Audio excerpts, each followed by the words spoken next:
सबसे पहला नाम निष्ठा, ठाकुर जी के नाम के प्रति निष्ठा। नाम जप नित्य किया करें। बंधुओं, कई लोगों को नाम जप में आलस्य आता है, नाम जप में उनको मन नहीं लगता, रुचि नहीं होती। पर सदा याद रखें कि नाम औषधि है। जो काम ठाकुर जी भी नहीं कर पाते वो नाम करता है। कोई पूछे कि ठाकुर जी कहां से प्रकट हुए, तो भगवान को प्रकट नाम ने ही किया है। ठाकुर जी नाम के बिना प्रकट नहीं होते। मैं कथाओं में कहा करता हूं, जिसने गाया उसी ने पाया ठाकुर जी को। जो गाता नहीं है ठाकुर जी को, वो पा नहीं सकता। आप लोग कहें कि हमको सेवा में बहुत सुख मिलता है, हमसे परिक्रमा लगवा लो, कथा सुनवा लो। अच्छा, एक और बात है कि अगर आपकी नाम में रुचि नहीं है ना, तो बाकी के सारे क्रम जो आप करेंगे उसमें आप कोई ना कोई अपराध जरूर बनेगा आपसे। नाम अपराध मुक्त करता है। क्योंकि बहुत बड़ी बात है कि जब आप ठाकुर जी का नाम गाते हैं ना, तो स्वयं श्री जी आकर के आपके सब अपराधों को क्षमा करने का पूर्ण प्रयास करती हैं। एवं श्री जी की कृपा से आपसे फिर अपराध नहीं बनता, सेवा का या जो भी अपराध के नियम हैं वो सब अपराध नहीं बनते। श्री जी का नाम गाते हैं तो फिर ठाकुर जी पूरी जिम्मेवारी रखते हैं कि भाई ये नाम गाता रहे, उसके लिए इसके जितने भी अपराध इससे बनते हैं वो सब संभालो, इसकी बुद्धि सुदृढ़ करो। नाम का बहुत महत्व है, इसलिए धीरे धीरे प्रारंभ करो। पहले 11 नाम जपो, फिर 21 कर दो, फिर 51 करो, फिर 108 करो, और फिर एक समय ऐसा आए गिनती बंद करो। मैं ये बात अपनी कथा में हर जगह कहता हूं, नाम कभी नहीं गिनना चाहिए। ठाकुर जी का हम कितना जप करते हैं उसकी गिनती मत करो। गिनती करनी है तो उनकी करो जिनकी वजह से इस संसार में पुनरपि जननम पुनरपि मरणम पुनरपि जननी जठरे शयनम, ये बार बार जन्म मृत्यु का जो बंधन हमारा बंधा रहता है, जिन पापों की वजह से, जिन हमारे दुष्कर्मों की वजह से, गिनती उनकी करो। मानव का स्वभाव है, वो दूषित कर्मों को छुपाता है, अच्छाइयों को प्रकट करता रहता है। उल्टा होना चाहिए। अपने द्वारा किए गए श्रेष्ठ कर्मों को छुपाइए। नाथ द्वार दर्शन करके आए तो तब तक चैन नहीं पड़ेगा जब तक आप 10 लोगों को बता नहीं दो हम नाथ द्वारा गए। वृंदावन गए, वृंदावन में जाकर के संतों को भोजन कराया तो तब तक चैन नहीं पड़ेगा जब तक पूरे व्हाट्सएप के ग्रुप उन सब में भेज नहीं दो वृंदावन में हमने संत सेवा करी। कभी किसी का हृदय दुखा करके व्हाट्सएप पे मैसेज भेजते हो, बोल मैंने इतने लोगों का आज हृदय दुखाया। आज पत्नी को बहुत सुनाई मैंने, वो बेचारी रो रही है, ये किसी को बताते हैं हम? नहीं। मैंने पड़ोसी के साथ में दूषित कृत्य किया, उसके साथ गलत किया, उससे ईर्ष्या करी। इन सब का प्रकाश नहीं करते, इन सबको छुपा के रखते हैं। हम प्रकाश करते हैं अपनी योग्यताओं का, कभी नहीं। ये बात हम इसलिए कह रहे हैं, हमसे मिलने भी आते हैं लोग, अब भीड़ इतनी होती है तो एक सेकंड में भी व्यक्ति को यह लगता है कि मैं बता दूं। आप मिलने आते हैं, आपसे ज्यादा उत्सुक मैं होता हूं आपसे मिलने के लिए, लेकिन एक क्षण के समय में भी आप जब ये बता देते हैं, महाराज जी मेरा इतना नाम जप रोज होता है, महाराज जी मैं इतनी घंटे सेवा रोज करता हूं, मुझे रात्रि स्वप्न में ठाकुर जी दिखते हैं। क्यों? एक बात सदैव याद रखिएगा, भक्ति यदि पूर्ण रूपेण आपके चित्त में आएगी तो आप प्रकाश करने से बचोगे। आप उसका प्रकाश नहीं करोगे, उसको गोपनीय रखोगे। और एक बात कहें, जब आप अपनी प्रेम लक्षणा भक्ति को गोपनीय रखते हैं तो आपके मुख की आकृति प्रकाश करती है, आपको बोलने की आवश्यकता नहीं है। हमारे वृंदावन के संतों को देखो, उनको बोलने की आवश्यकता नहीं, उनका मुखमंडल बता देता है कि कृष्ण प्रेम है चित्त में, इनके चित्त में भजन है, इनके चित्त में नाम विराजमान है। भक्तमाल जी में कथा आती है अंतर्निष्ठ राजा की। जो प्रभु के नाम को सदा अपने चित्त में छुपा करके रखता, कभी किसी को यह पता तक नहीं लगने दिया कि वो एक वैष्णव है। एक दिन रात्रि में सोते सोते उसके मुख से स्वप्न में ही निकल गया, सुसुप्ता अवस्था में निकल गया, हाँ राम। पत्नी ने सुन लिया। प्रातःकाल जब बेला हुई, पत्नी ने पूरा घर सजाया, ढोल नगाड़े डुमडुमियां बज रही हैं, मंगल बाजे बज रहे हैं। राजा उठ करके आश्चर्यचकित हो गया, इतने मंगल गान क्यों हो रहे हैं। राजा ने जाकर के पत्नी से पूछा, ये सब क्या चल रहा है। बोले कि मुझे तो अब तक लगता था कि आप भक्त हो ही नहीं, पर मुझे अब पता चला आप तो अंतर्निष्ठ भक्त हो। आप तो अपने चित्त में नाम को छुपा करके रखते हैं, कभी प्रकट नहीं। अरे इतने वर्ष ब्याह को हो गए, मुझे आज तक नहीं पता चला कि आप भक्त हो। राजा बोला, तो हाँ तो मैं भक्त हूं ही नहीं। बोले कि रहने दीजिए, झूठ मत बोलिए। कल रात्रि स्वप्न की अवस्था में, सुसुप्ति अवस्था में आपके मुख से निकला हाँ राम। अनकॉन्शियस स्थिति में, बहुत ध्यान से सुनना, आप कैसा बर्ताव करते हो, क्या बोलते हो, वो बताता है कि आप वैष्णव हो कि नहीं।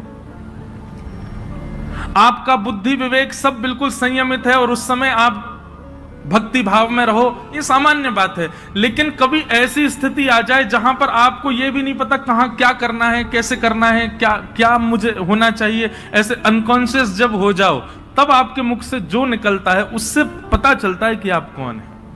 अंदर जो है वो वास्तविक तभी निकलता है, और विशेष रूप से निद्रा की अवस्था में। निद्रा की अवस्था में बंधुओं, नाम जब अपनी तीव्रता में पहुंच जाता है ना, तब व्यक्ति निद्रा में भी, जब जैसे अंगड़ाइयां लेते हैं या फिर हम करवट बदलते हैं तो मुख से स्वर निकलता है। लेकिन नाम जब अपनी तीव्र अवस्था में पहुंच जाता है तो निद्रा में भी श्री राधा, राम, कृष्ण, ये नाम ही प्रकट होता है मुख से। ऐसी स्थिति हो जाती है तन की। उस अंतर्निष्ठ राजा को जैसे ही पता चला कि मेरे मुख से राम नाम निकल गया, पत्नी से बोला, देवी अब तुम राजपाट संभालो और सब संभालना, अब मैं जीवित नहीं रह सकता। पत्नी बोली, क्यों? बोले, मैंने सदा जिस नाम को छुपा करके चित्त में रखा, अपनी पत्नी तक को नहीं पता चलने दिया, वो नाम जब मेरे मुख से निकल गया, मतलब मेरे तन का त्याग नाम ने कर दिया, अब मैं जीवित कैसे रह सकता हूं। प्राण रूप मान करके मैं नाम को अपने हृदय में छुपा करके रखता था, अब वही निकल गया तो मैं जीवित कैसे रहूं। और ऐसा कहते ही तत्क्षण राजा ने अपने प्राण त्याग दिए। इतना बलवान है नाम। तो वैष्णव की प्रथम निष्ठा होती है नाम निष्ठा। आज मुझसे किसी ने प्रश्न किया, नाम जपने की विधि क्या है?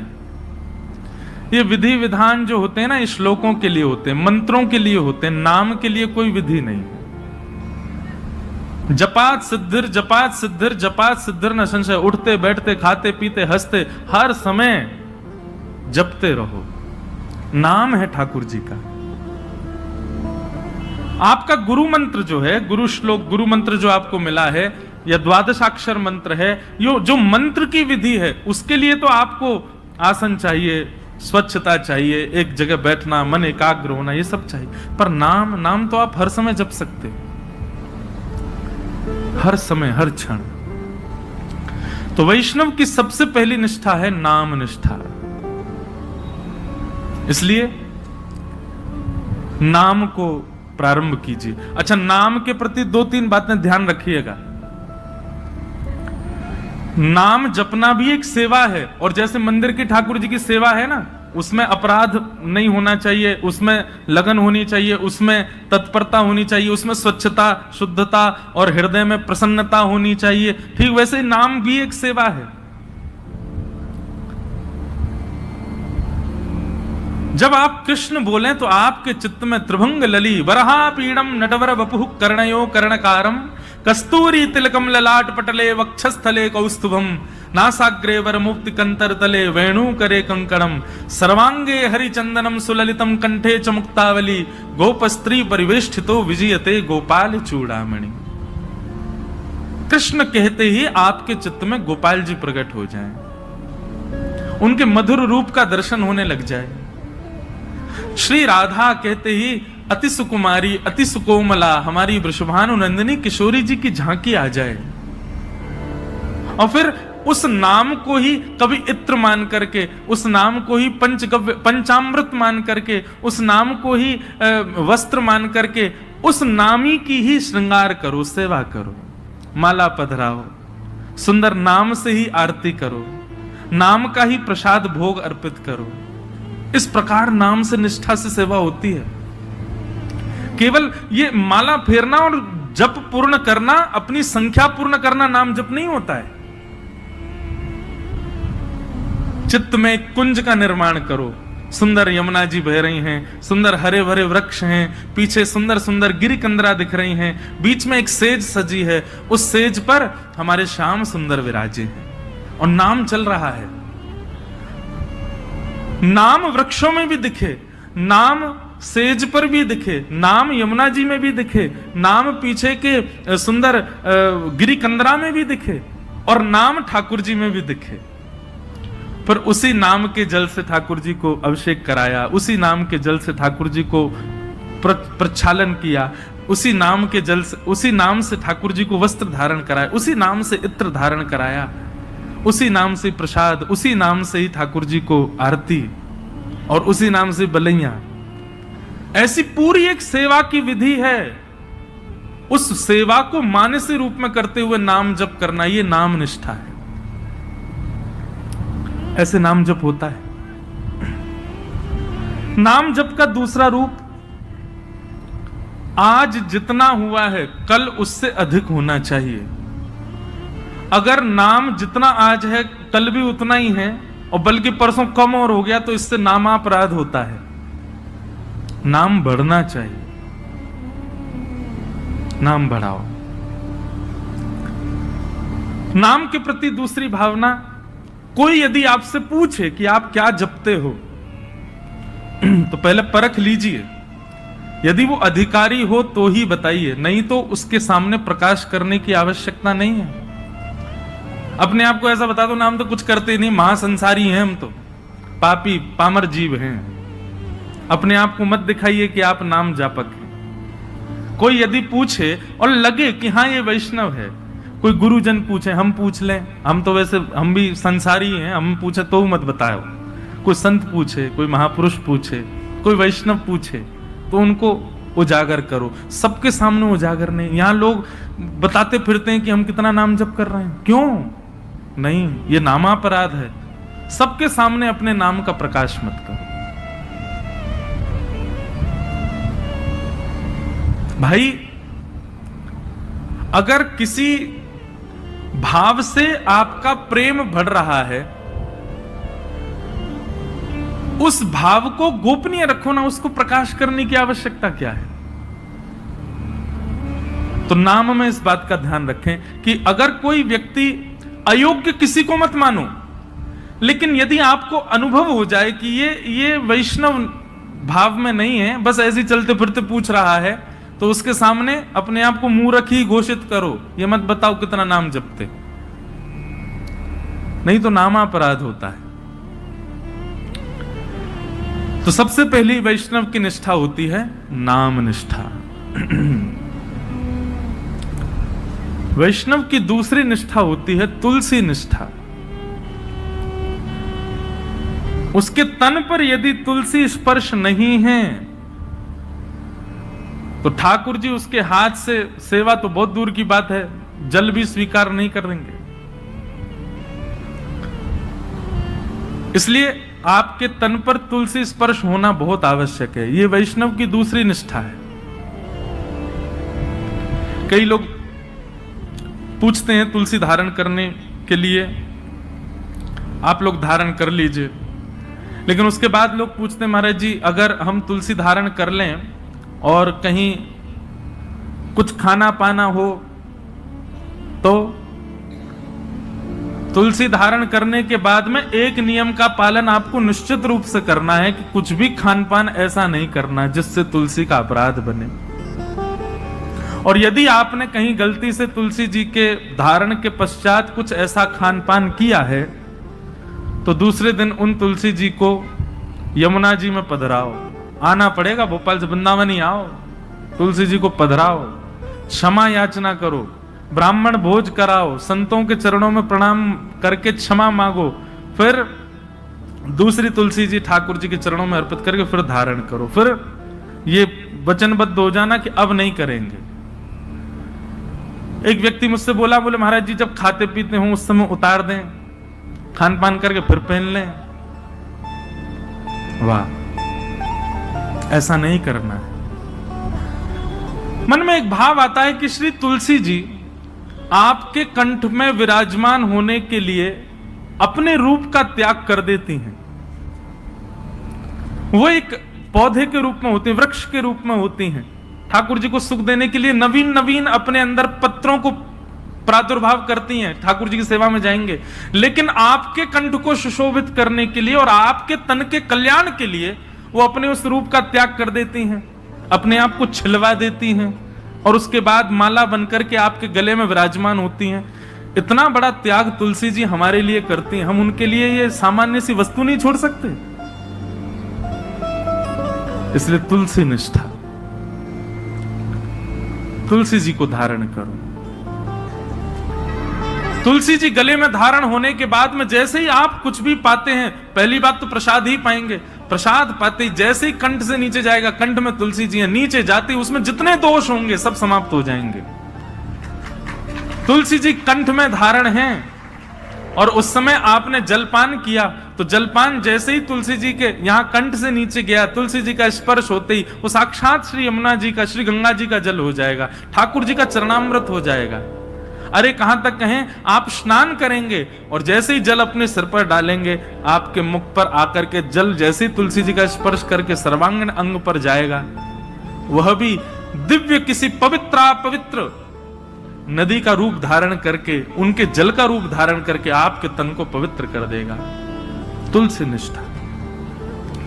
कई संप्रदायों में तुलसी जी का भाव ऐसा, धारण करो पर स्नान के समय मत करो, उसमें ऐसा भाव है कि तुलसी होंगे।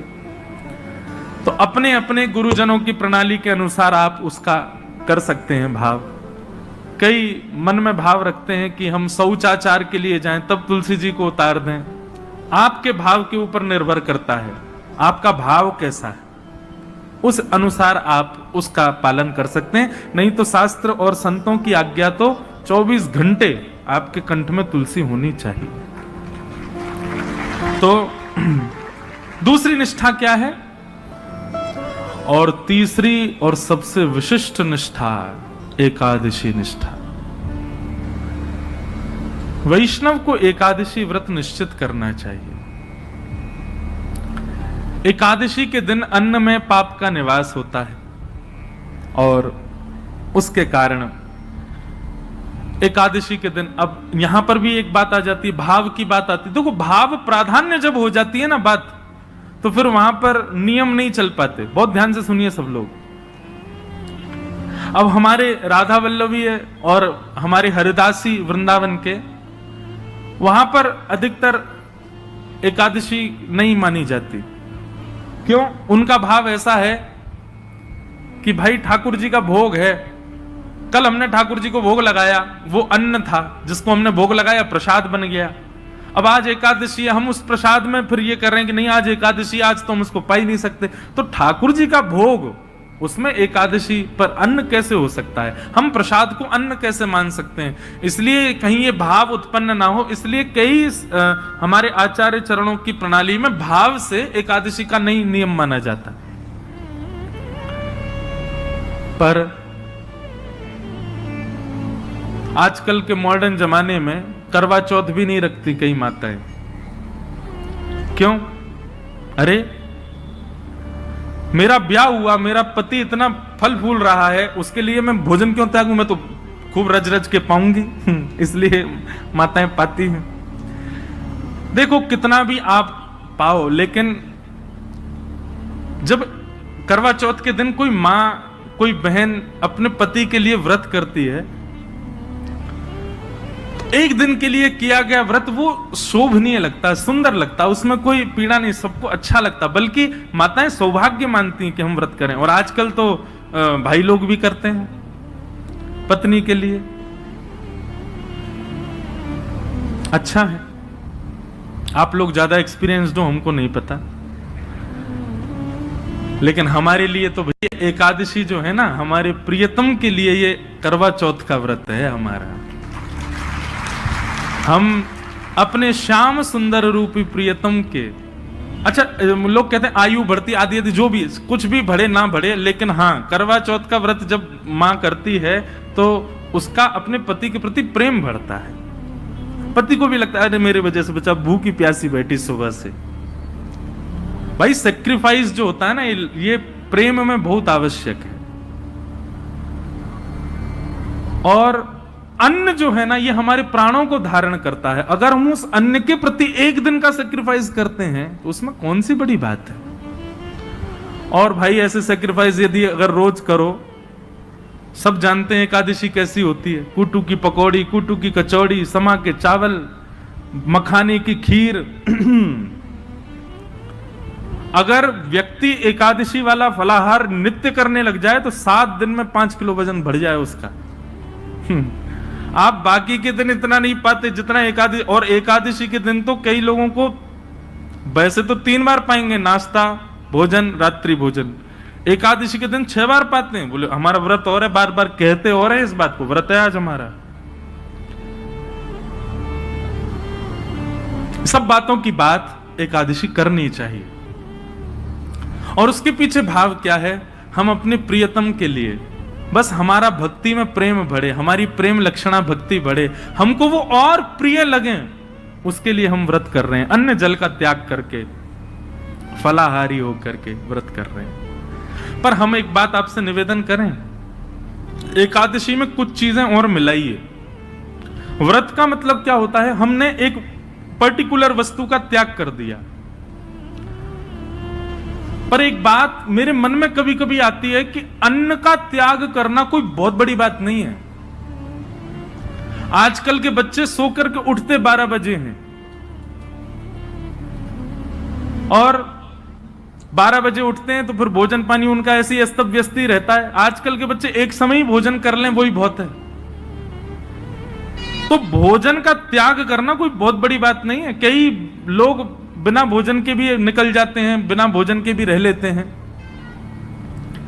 ये उस समय बड़ी बात थी जब और साधन नहीं थे, जब हमारे पास में टीवी नहीं था, हमारे पास में फोन नहीं था, इंटरनेट नहीं था, ये सारी आधुनिकताएं नहीं थी। तब मानव का एक ही काम था, काम करो भोजन पाओ, काम करो भोजन पाओ।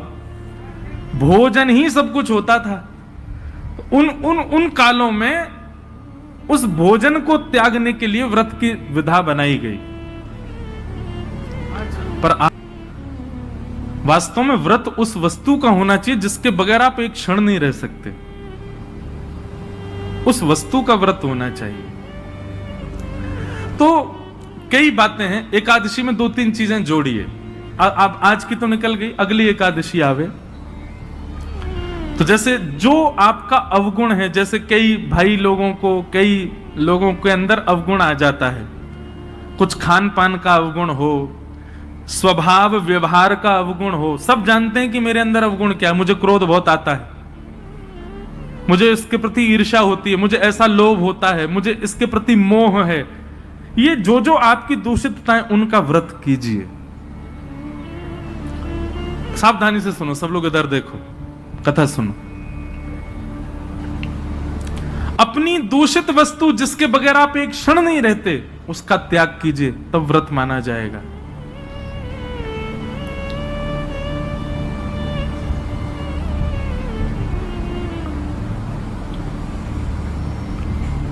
निकालिए, लिस्ट बनाइए, ऐसे कौन कौन सी वस्तुएं हैं जिनके बगैर आप एक क्षण नहीं रह पाते। संसारी वस्तु, उसका व्रत कीजिए, एक दिन व्रत कीजिए। अगली एकादशी पर नियम बनाओ। सबसे ज्यादा तो फोन ही है भैया, उसके बिना ही नहीं रह पाते हम। अगली एकादशी प्रयास करके देखो। हम अपने ऊपर इसलिए लागू नहीं कर सकते, हम तो सफर में रहते हैं, इधर उधर आना जाना लगा रहता है, तो कुछ ना कुछ काम रहते हैं, तो इसलिए हम वो तो नहीं करते। फिर एकादशियों पर इंद्रियों की एकादशी करो, जैसे नेत्रों की एकादशी। नेत्रों की एकादशी मतलब आज नेत्रों से केवल और केवल ठाकुर जी और ठाकुर जी के भक्तों का दर्शन करेंगे। ठाकुर जी का दर्शन और ठाकुर जी के भक्तों का दर्शन। तो एकादशी के दिन बस लगे हैं, अब नहीं जा सकते वृंदावन तो फोन पे ही दर्शन करो। राधा वल्लभ जी, राधा रमन जी, श्री वृंदावन बिहारी लाल जी, गोविंद देव जी, गोपीनाथ जी, द्वारिकाधीश जी, बद्रीनाथ जी, सुबह से लगे दर्शन करने में। और वैष्णवों का दर्शन करो, चुन करके निकाल के अपनी बाइक गाड़ी जाओ, संतों के यहाँ जाओ, वैष्णवों के यहाँ जाओ, जाकर के उनको प्रणाम करो। एकादशी ऐसे व्यतीत करो। नेत्रों की एकादशी, कानों की एकादशी। क्या? आज इन कानों से केवल भगवत चर्चा सुनेंगे। सूर्योदय से लेकर के सूर्यास्त तक और कुछ करना ही नहीं है, कीर्तन और भजन, केवल भगवत चर्चा ही श्रवण करनी है। कानों की एकादशी। मुख की एकादशी दो प्रकार से हो सकती है, या तो मौन रहो या फिर केवल और केवल भगवान नाम ही कहो, और कुछ बोलना ही नहीं है, केवल भगवान नाम। मुख की एकादशी। हाथों की एकादशी कैसे? निकालो, सवेरे निकल जाओ 6 बजे महाराज, मंदिर जो जो हैं आपके क्षेत्र में सबकी सफाई करना, सब जगह जाकर के स्वच्छता करना, सबके ठाकुरों की सेवा करना, हाथों से सेवा। पैरों की एकादशी, प्रदक्षिणा करो, परिक्रमा, गैया की परिक्रमा, माता पिता की परिक्रमा, मंदिरों की परिक्रमा। ऐसे भैया अपने तन से एकादशी करो, केवल अन्न छोड़ने मात्र से काम। ये आगे की विधा है, पहले अन्न से ही शुरू कर लो, पर शुरू करो।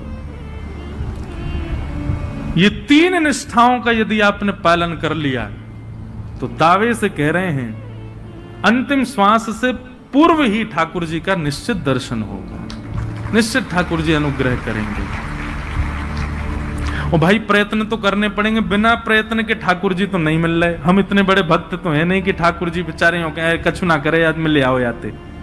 कछु तो करो, ऐसा तो कछु जीवन में लाओ जैसे लाल जी आप सो प्रसन्न हो, आवे आपके समीप। और एक बात मैं आपसे कहूं, पाव भाजी खा लो बाहर किसी ढकेल पर, 20 रुपए का मिल जाएगा। वही पाव भाजी 5 स्टार होटल में खाओ 500 रुपए का।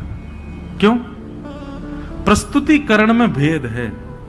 ऑफरिंग, वो ऑफर करने का नतीजा है कि वहां महंगा है यहां सस्ता है। ठीक वैसी भक्ति भी है। एक लोटा जल लिए, उसी में तुलसी डाल दी, उसी में चावल डाल दी, उसी में रोली डाल दी, उसी में चीनी डाल दी, उसी में सब डाल दी, जा गए शंकर जी पर चढ़ा के और नियम करके त्रिपुंड लगा के बेलपत्र चढ़ा के सिर पे लेके आ गए।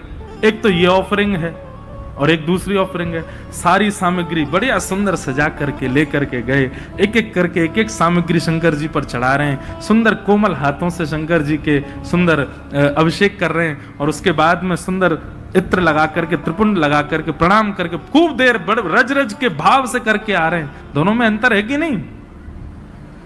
भक्ति में प्रस्तुतिकरण देखिए, आप कैसे प्रस्तुत कर रहे हो। केवल करना है ये नहीं, इससे बढ़िया तुम मत ही करो। केवल एकादशी करनी है हमको, अन्न नहीं खाना, लेकिन पूरे नाक में दम कर दिया घर के में, जे बनाओ जे बनाओ, भूख लगी है केला लाओ, ये बनाओ ये करो। ऐसी क्या फायदा? एकादशी एकादशी जैसी दिखनी चाहिए, उसका प्रस्तुतिकरण ऐसा रखो। ये जो भाव हम आपको बता रहे हैं, हम तो 10% बताएंगे, बाकी आपको विचार करने पड़ेंगे। अब अगली एकादशी होगी, उसमें क्या करना चाहिए जिससे ठाकुर जी प्रसन्न हो। क्योंकि एकादशी के दिन ठाकुर जी दोनों नेत्र खोल करके सब पर दृष्टि डाल करके सबकी क्रियाएं चेक करते हैं। एक प्रकार से ये समझ लीजिए एकादशी अवसर है, 15 दिन में जो आपने किया उससे निवृत्त होने का अवसर है। इसका मतलब ये नहीं कि 14 दिन सब आपने किए, बोले एकादशी आई रही है सब बढ़िया कर लेंगे उस दिन। अवसर है,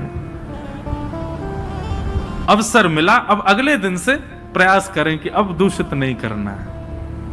बहुत सारे भाव है, मैं तो बोलते ही चला जाऊंगा।